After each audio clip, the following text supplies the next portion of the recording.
সারা বাংলাদেশে যেন কোনো নির্বাচন নাই, একমাত্র ঢাকার আসনে নির্বাচন।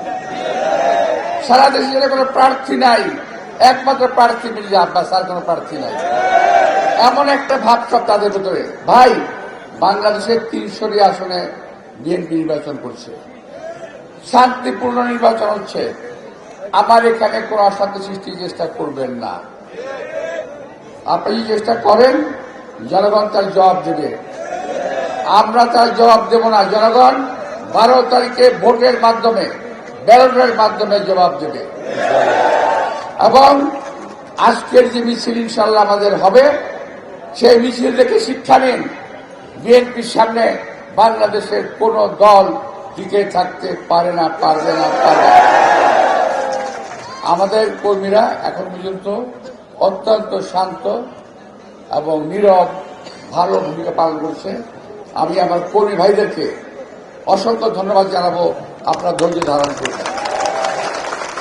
বিএনপির কর্মীরা উশৃঙ্খল নয়, বিএনপির কর্মীরা সুশৃঙ্খল। নির্বাচনের পরে বিএনপিকে দেখে নেবে বিএনপি কি করতে পারে। আমরা ভাই নির্বাচনের আগে এবং পরে দেশকে শান্ত রাখতে চাই, দেশের মানুষকে শান্তি দিতে চাই, দেশের মানুষের মুখে হাসি ফোটাতে চাই। কোনো ঝগড়া নয়, কোনো ফ্যাসাদ নয়। আজকে কিছুগুলো ছেলে কথা বলছে, তাদের ভিতরে মিনিমাম কোন শ্রদ্ধাবোধ নাই। নির্বাচনকে আমরা উৎসব হিসাবে নেব, ঝগড়ার উৎসব হিসাবে নয়। প্রিয় ভাইয়েরা, তারা যে সময় কথা বলছেন, আমি শুধু বলতে চাই, আমি যদি কথা বললে এখন হবে অন্য ভাষায়। আপনাদের ভাষায় আমি কোনো কথা বলবো না, আমার ভাষায় বলছি। বাবা, তোমাদের বয়স এখনো হয়নি এরকম, তোমরা শ্রদ্ধা করতে শিখো।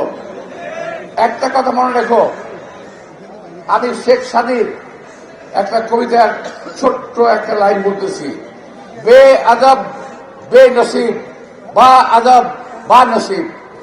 অর্থাৎ বে আদব সব সময় কপাল খারাপ হয়, আর যার আদব কায়দা থাকে তার সব সময় কপাল ভালো থাকে।